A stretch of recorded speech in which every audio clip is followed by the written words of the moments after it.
అందరికీ నమస్కారం, శుభోదయం. Welcome to money master. ఇవాళ 6th ఏప్రిల్ మండే. ఇంటర్నేషనల్ మార్కెట్స్లో పర్ఫార్మెన్స్, మన మార్కెట్స్ మీద ఇంపాక్ట్ అన్నీ చూద్దాం. ఏషియన్ మార్కెట్స్లో మనకి కొద్దిగా పాజిటివ్ బయాస్ కనిపిస్తుంది. నికే 1.14% మేర లాభాలతో ఉంది. హాంకాంగ్ అండ్ షాంఘై రెండు సెలవు అయితే తీసుకున్నాయి. లాస్ట్ ట్రేడింగ్ సెషన్ రోజున ముగిసిన అమెరికన్ మార్కెట్స్లో కూడా ఒక మిక్స్డ్ ట్రేడింగ్ ట్రెండ్ అయితే ఉంది. కాకపోతే ఈ వారం జరిగే పరిణామాలే మేజర్గా మార్కెట్స్కి ఒక దిశానిర్దేశం చేయవచ్చు. బ్రెంట్ 1.4% గెయిన్స్ $110 దగ్గర ఉంది. డొనాల్డ్ ట్రంప్ ఓస్ Iran will be living in hell by Tuesday if straight of Hormuz dead line missed. ఒకవేళ వాళ్ళు అనుకున్న డెడ్ లైన్ కనుక మిస్ అవుతే వాళ్ళకి నరకం ఏంటో చూపిస్తా అని చెప్తున్న ఆయన పదజాలం, ఆయన వాడిన భాష మరింత ఘోరంగా ఉంది. మాట్లాడడానికి కూడా ఇబ్బందికరంగా ఆయన చేసిన ట్వీట్లో భాగంగా. దీంతో ఇది ఇప్పట్లో సద్దుమణిగేలా ఏమీ లేదన్న ఉద్దేశంతో ఆయిల్లో అయితే మళ్ళీ అయితే జంప్ చూస్తున్నాము. దీంతో $110 దాకా ఇంటర్నేషనల్ మార్కెట్లో క్రూడ్, అలాగే గోల్డ్ కూడా కొద్దిగా బలహీనపడి 1% డౌన్ $72 దగ్గర సిల్వర్, అలాగే గోల్డ్ 0.5% తగ్గి 4,655 దగ్గర ఉంది. క్రిప్టో కరెన్సీస్లో బిట్ కాయిన్లో మళ్ళీ కొద్దిగా జంప్ చూసాం, దాదాపు $68,000 దగ్గర. ఎథర్, సొలానా లాంటి క్రిప్టో కరెన్సీస్లో కూడా 1% దాకా జంప్ అయితే ఉంది. Japan, south Korea stocks open higher as investors assess Trump's Iran war comments extended dead line. So ఇంక ఇవన్నీ అట్లా డెడ్ లైన్ పెంచుకుంటూ వెళ్తున్నారు.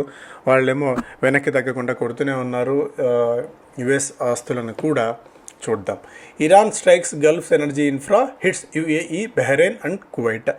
ఇరాన్ కూడా ఏమాత్రం వెనక్కి తగ్గకుండా గల్ఫ్ రీజన్లో ఉన్న వివిధ దేశాలని, అంటే వివిధ ప్రాంతాలని వాళ్ళు కూడా గట్టిగా కొడుతున్నారు.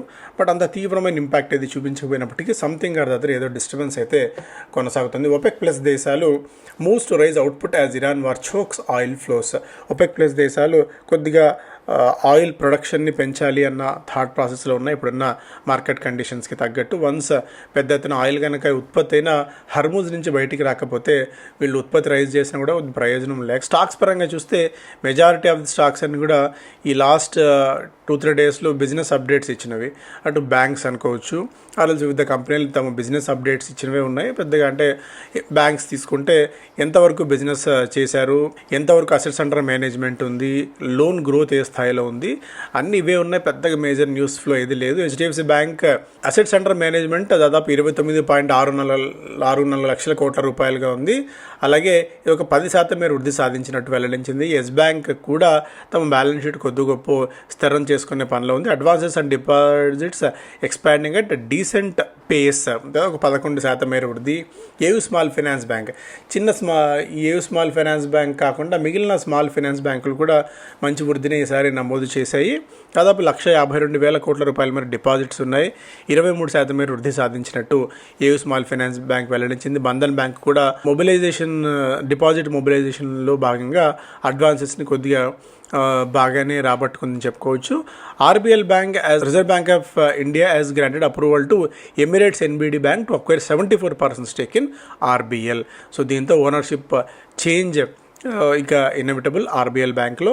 Hindustan copper is pursuing Navratna status with its chairman and MD Sanjeev Kumar Singh emphasising the milestone. ఒకటి Tata Motors పీవీలో Britain's Jaguar Land Rover on Thursday posted 61.1% surge in fourth quarter sales as production normalized. ఇది ఊరటనిచ్చే అంశం టాటా మోటార్స్ పీవీకి. Expects is consolidated revenues to grow in mid single digits. ఇవన్నీ expect చేస్తుంది FMCG companies అన్ని కూడా. Majority of the companies high single digit or else mid single digit మాత్రమే వృద్ధి సాధించే అవకాశం ఈసారి ఉంది అని చెప్పి. సో ఇవన్నీ కూడా స్పెసిఫిక్ స్టాక్స్ పరంగా చూస్తే. మిగిలిన స్టాక్స్లో కూడా ఏదైనా యాక్టివిటీ ఉందేమో చూస్తే పెద్దగా అంత మేజర్ యాక్టివిటీ స్టాక్స్లో ఉందైతే నేను అనుకోవట్లేదు. Union bank of India global deposits 2.7% మేర వృద్ధి సాధించినట్టు వెల్లడించింది. కాసా దాదాపు 8% మేర వృద్ధి సాధించినట్టు, అలాగే ఎస్హెచ్ కేల్కర్ రెవెన్యూలో 11.5% మేర వృద్ధి సాధించినట్టు వెల్లడించింది. ఎల్ఎన్టీ ఫైనాన్స్ రీటైల్ డిస్బర్స్మెంట్స్ 62% మేర వృద్ధి చెందాయి when compared to the last year అనేది ఒక ప్రకటన. అలాగే రీటైల్ లోన్ బుక్ కూడా 26% మేర పెరిగింది అనేది కూడా ఒక పాజిటివ్ అంశంగా ఉంటుంది. అలాగే Shankara build pro FY26 volume targets 1 million టన్స్ని అధిగమించామని చెప్పి బ్యాంక్స్కి సంబంధించి, అలాగే వివిధ సెంకో గోల్డ్ రెవెన్యూలో 46% మీరు వృద్ధి సాధించినట్టు వెల్లడించింది because of wedding season demand కారణంగా. కేఫిన్ టెక్నాలజీస్కి the company has been granted a perpetual certificate by the PFRDA, Pension Fund Regulatory Development Authority, to act as a central record keeping agency. ఇది కొద్దిగా పాజిటివ్ అవుతుంది కేఫిన్కి. LG Electronics, the company has crossed the milestone of 1 million air conditioner unit sales during the first quarter of calendar year. So LG Electronics సంబంధించిన update ఇది. ఇక ఇంతకుముందు చెప్పుకున్నట్టు వివిధ banks update అంతా కూడా GR ఇన్ఫ్రాకి ఒక ఈపీసీ కాంట్రాక్ట్ దాదాపు 1900 crores worth of contract railway line మధ్యప్రదేశ్లో వీళ్ళకు కాంట్రాక్ట్ గెలుచుకున్నట్టు వెల్లడించింది. సో ఇవన్నీ కూడా. అలాగే Economic Times, clean tech juggernaut accelerates fast auto. ఇంకా ఇక్కడ క్లీన్ ఎనర్జీ విషయంలో ప్యాసింజర్ వెహికల్ సేల్స్లో బ్యాటరీ వీటికి సంబంధించి సేల్స్ ఎక్కువగా ఉంది ఈసారి. అలాగే sales of electric, hybrid and CNG passenger vehicles grew at more than double. So గతంతో పోలిసినట్టయితే క్లీన్ ఫ్యూయల్ టెక్ అయిన పెట్రోల్ డీజిల్ వాహనాలు కాకుండా ఎలక్ట్రిక్ వెహికల్స్ కానివ్వండి లేదా హైబ్రిడ్ అలాగే CNG powered passenger vehicles demand బాగా పెరుగుతుంది. ఈసారి మంచి వృద్ధిని సాధించాయనేది ఒక ఇంట్రెస్టింగ్ అప్డేట్గా ఇక్కడ చూడవచ్చు. బికాస్ ఆఫ్ ఈ క్రైసిస్ కారణంగా సో ఒక షిఫ్ట్ కూడా మార్కెట్స్లో రావచ్చు. అలాగే status quo and interest rates likely ఈసారి ఎస్పెషల్లీ ఆప్షన్స్ ట్రేడర్స్ అనుకోవచ్చు, ఆర్ఎల్స్ బ్యాంక్ నిఫ్టీని ట్రేడ్ చేసేవాళ్ళు కొద్దిగా ఈ 2-3 days జాగ్రత్తగా ఉండడం మంచిది. ఎందుకంటే మనకి ఎల్లుండి reserve Bank of India credit policy అయితే రాబోతోంది. సో ఈ క్రెడిట్ పాలసీలో భాగంగా ఈసారి వడ్డీ రేట్లలో ఎలాంటి మార్పులు చేర్పులు చేయకపోవచ్చు, యథాతథ స్థితిని కొనసాగించే అవకాశం ఉంది. అందుకు భిన్నంగా ఏదన్నా ఇప్పుడున్న మార్కెట్ కండిషన్స్కు తగ్గట్టు ఒక 0.5% మేర అటు ఇటు అయిన వడ్డీ రేట్లు పెంచిన ఆర్ఎల్స్ డిపాజిట్స్ బాగా టైట్ అయిపోతూ cost of acquisition of Capitals చాలా టఫ్ అయిపోతున్న ఈ తరుణంలో రిజర్వ్ బ్యాంక్ ఆఫ్ ఇండియా ఏదన్నా చేంజెస్ కనుక చేసినట్టయితే కొద్దిగా బ్యాంక్ నిఫ్టీ అలాగే ఇంట్రెస్ట్ రిలేటెడ్ స్టాక్స్లో కొద్దిగా యాక్టివిటీ అయితే ఉండవచ్చు. natural gas pool set to release 7 MMSCMD to priority sectors. TPG to buy NIF Green Infra NBFC scheme for 4,000 crores. So ఇవన్నీ కూడా ఫస్ట్ పేజ్లో అంశాలు. అలాగే it could be sell on rise as a nervous Dalal street tracks West Asia. వరుసగా 6 వారాల పాటు నిరుత్సాహంగా నిస్తేజంగా నష్టాలతో అక్టోబర్ 2025 తర్వాత మళ్ళీ ఇప్పుడే మార్కెట్స్ అంత బలహీనంగా వరుసగా దాదాపు 6వ వారం కూడా వీక్గా ఉండడం అనేది. సో ఇప్పుడు కూడా మార్కెట్స్లో అంత పెద్ద రెవల్యూషనరీగా చేంజెస్ జరిగినవి, అద్భుతంగా మార్పులు చేర్పులు జరిగినవి అయితే ఏమీ లేదు. సో వెస్ట్ ఏషియా టెన్షన్స్ మరికొద్ది కాలం పాటు మార్కెట్స్ని ఇబ్బందికి గురి చేస్తాయి. రూపీ మొన్న కొద్దిగా లాస్ట్ వీక్ పెరిగినప్పుడు కూడా మళ్ళీ సస్టైన్ అవుతుందనేది ఏం అనుకోవట్లేదు. సో దీంతో సెల్ ఆన్ రైజ్ స్ట్రాటజీనే మెజారిటీ ఆఫ్ ది ట్రేడర్స్ అవలంబించే అవకాశం అయితే ఉంటుంది ఇప్పుడున్న మార్కెట్ కండిషన్స్కి తగ్గట్టు. దీనితో Reserve Bank of India move కూడా కొద్దిగా మార్కెట్స్ని లైమ్ లైట్లో ఉంచవచ్చు. సో ఇప్పుడున్న కండిషన్స్లో వివిధ బ్రోకింగ్ కంపెనీస్ వివిధ స్టాక్ ఐడియాస్ని అయితే ఇస్తున్నాయి ట్రేడర్స్కి. ఎస్పెషల్లీ మోతీలాల్ ఓస్వాల్ ఏమో అదానీ పవర్ని బై చేయమని చెప్తోంది with CMP 160, target 172 and stop loss 154. Tech Mahindra 1441 ఇప్పుడున్న కండిషన్స్లో CMP బై ప్రైస్ అది టార్గెట్ 1510, స్టాప్ లాస్ 1400. ఇది ఓన్లీ ట్రేడర్స్కి మాత్రమే. మీ ట్రేడ్ పొజిషన్స్ని మీ రిస్క్ టేకింగ్ క్యాపబిలిటీని అలాగే మీ ట్రేడింగ్ స్కిల్స్ని అంచనా వేసుకొని మాత్రమే వీటిలో కొనుగోళ్ళు అమ్మకాలు అయితే చేయండి. Tradable securities Trent and Eicher Motors స్టాక్స్ని రికమెండ్ చేస్తుంది. అలాగే చాయిస్ ఈక్విటీ బ్రోకింగ్ ఏమో అదాని పవర్ మ్యారికో స్టాక్స్ని రికమెండ్ చేస్తారు. ఒకసారి పాస్ చేసి మీరు చదువుకోవచ్చు ఎందుకు వీళ్ళు టెక్నికల్గా ఈ స్టాక్స్ని రికమెండ్ చేస్తున్నారు అని చెప్పి. ఇప్పుడున్న దీనిలో సెల్ ఆన్ రైజ్ అన్న స్ట్రాటజీ ఎక్కువగా వర్కౌట్ కావచ్చు. 7th టైం అన్లక్కీ ఇంతకుముందు కూడా మాట్లాడుకున్నట్టు వరుసగా మనకి 6 వారాల పాటు నష్టపోయిన తర్వాత 7వ వారం కూడా మార్కెట్స్లో ఎలాంటి బలహీనత ఉంటుందని చూడవాలి. ప్రస్తుతానికైతే ఒక వీక్ ఇది కొనసాగుతుంది ఇప్పుడున్న మార్కెట్ కండిషన్స్లో. Consumer good companies upbeat as GST tailwinds lift volumes in March quarter. Consumer good కంపెనీస్లో ఈసారి ఎఫెక్ట్ అయితే పడింది ఈ సేల్స్ వల్ల. ఒకటి GST ఇంపాక్ట్ అయితే బాగానే లాస్ట్ అంతకుముందు కూడా GST 2.0లో భాగంగా కన్స్యూమర్ గుడ్ కంపెనీస్ ఎందుకంటే ఏసీ ధరలు తగ్గాయి, కొన్ని ధరలు తగ్గాయి కాబట్టి వాటి కాస్కేడింగ్ ఎఫెక్ట్ అయితే వీటి మీద పడింది.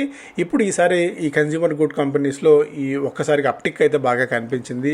ఈ గ్యాస్ టేబుల్స్ అనుకోవచ్చు ఆర్ఎల్స్ గ్యాస్ రహిత కుకింగ్ వీటికి సంబంధించి మేబీ కొద్దిగా పాజిటివిటీ ఉండవచ్చేమో అనేది ఒక అంచనా. అలాగే Nykaa in talks buy Deepika పదుకోన్కి చెందిన స్కిన్ కేర్ బ్రాండ్ 82 Degrees Eastలో మెజారిటీ వాటా కొనుగోలు చేసేందుకు నైకా ప్రయత్నాలు చేస్తుందన్న వార్త. అలాగే in times of war some stocks may gain అంటూ కొన్ని బ్రోకింగ్ కంపెనీస్ ఇచ్చిన అంచనాలు ఇక్కడ చూస్తున్నాము. సో బులిష్గా టైటాన్ అలాగే Adani power and NALCO and ABB India Hindalco ఇవి కొద్దిగా పాజిటివ్గా ఉంటే జిందాల్ స్టీల్ బుల్లిష్ సైడ్ ఉంటే బేరిష్ సైడ్ ఏమో పీజీ ఎలక్ట్రోప్లాస్ట్ లాంటి వాటిలో బేరిష్ ఉండొచ్చు. ఓపెన్ ఇంట్రెస్ట్ని బేస్ చేసుకుని వివిధ బ్రోకింగ్ కంపెనీస్ ఇచ్చిన ఐడియాస్ని ఇక్కడ షేర్ చేశారు. ఒక మీకు టార్గెట్ ప్రైజులు స్టాప్ లాసులు కూడా ఇచ్చారు. ఒకసారి మీకు ఇంట్రెస్ట్ ఉంటే పాస్ చేసుకుని చదువుకునే ప్రయత్నం అయితే చేయండి. Small finance bank make it big and micro revival. ఇంతకుముందు కూడా మాట్లాడుకున్న టీయూ స్మాల్ ఫైనాన్స్ బ్యాంక్ దాదాపు 21% మేర తమ బిజినెస్లో వృద్ధి సాధించినట్టు వెల్లడించింది. అలాగే ఈక్విటాస్ దాదాపు 22% మేర, ఉజ్జీవన్ దాదాపు 26% మేర వృద్ధిని నమోదు చేయగలిగాయి. సో ఇవన్నీ కూడా కొద్దిగా పాజిటివ్ అంశం అవుతుంది స్టాక్స్కి పరంగా కూడా. గూగుల్ ఏప్రిల్ 28వ తారీఖున వైజాగ్లో డేటా సెంటర్ ప్రాజెక్ట్ని కిక్ ఆఫ్ చేయబోతున్నట్టు వెల్లడించింది. 3 data centers to come up near Vizag with 1 gigawatt capacity, commissioning expected by July 28 అని చెప్పి గూగుల్ అయితే వెల్లడించింది. బిజినెస్ స్టాండర్డ్లో RBI maintain status quo on repo rate.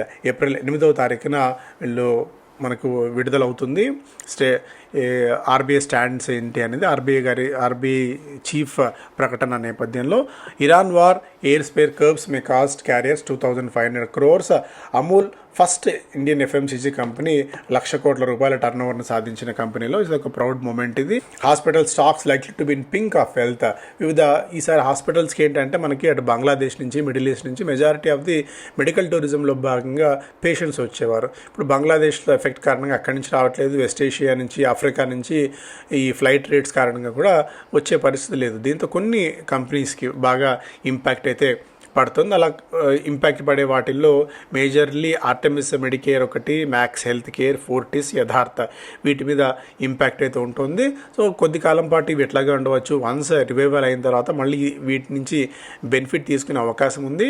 Jefferies research believe the hospital margins may see some pressure due to the Iran war and input ధరలు కూడా పెరిగిన తరుణంలో hospital stocks మీద కొద్ది కాలం పాటు ఇంపాక్ట్ ఉండే అవకాశం అయితే ఉంది. ఇదే ఏదైనా ఆపర్చునిటీస్ కనుక వచ్చినట్టయితే కొన్ని స్టాక్స్ని పికప్ చేసుకోవడానికి ఇదొక రైట్ టైం కూడా కావచ్చు.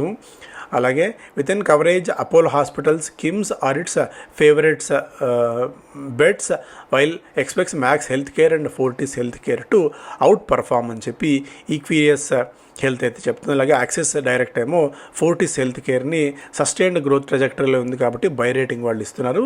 అలాగే హెచ్ఎస్బిసి ఏమో మ్యాక్స్ హెల్త్ కేర్ టార్గెట్ని అప్గ్రేడ్ చేసింది. అంటే ఒక్కొక్క బ్రోకింగ్ కంపెనీ కొన్ని స్టాక్స్ని చేసింది. అందులో మెజారిటీ ఆఫ్ ది స్టాక్స్లో Apollo hospitals, KIMS, Fortis health care ఈ స్టాక్స్ బాగా పర్ఫామ్ చేసే అవకాశం ఉంది అనేది విత్ బ్రోకింగ్ కంపెనీస్ అంచనాగా ఇక్కడ చూడవచ్చు. వెస్ట్ ఏషియా టెన్షన్స్ అనరాక్ అంచనా ప్రకారం అలాగే మార్చ్ నెలలో ముంబై, ఢిల్లీ ఎన్సీఆర్, బెంగళూరు, పూణే, హైదరాబాద్, చెన్నై, కోల్కతాలో మ్యూటెడ్ సేల్స్ ఉంది. దాదాపు 2% మేర మాత్రమే వృద్ధిని నమోదు చేయగలిగాయి. సేల్స్ పాయింట్ ఆఫ్ వ్యూలో ఈసారి అంత గొప్పగా లేదు. ఇంపాక్ట్ అయితే పడింది. వెస్ట్ ఏషియా ఇంపాక్ట్ ఇండియాలో హౌసింగ్ మార్కెట్ మీద అని చెప్పి అనరాక్ ఒక రిపోర్ట్ అయితే ఇచ్చింది. టాటా మోటార్స్ ప్యాసింజర్ వెహికల్ సేల్స్లో సెకండ్ హాఫ్లో టాటా మోటార్స్ లీడ్ చేసింది. టాటా మోటార్స్ 109% మేర వృద్ధిని నమోదు చేయగలిగింది వాహన స్టేటస్ బట్టి చూసినట్టయితే. సో ఈసారి అక్కడ వాళ్ళకి జేఎల్ఆర్ కూడా కలిసి రావడం అనేది మేబీ తాత్కాలికంగా కొద్ది రోజుల పాటు టాటా మోటార్స్ పీవీకి ఒక పాజిటివ్ ఊరటనిచ్చే అంశంగా ఉండవచ్చు. సో ఇవి ప్రధానమైన వార్తలు. Thank you so much.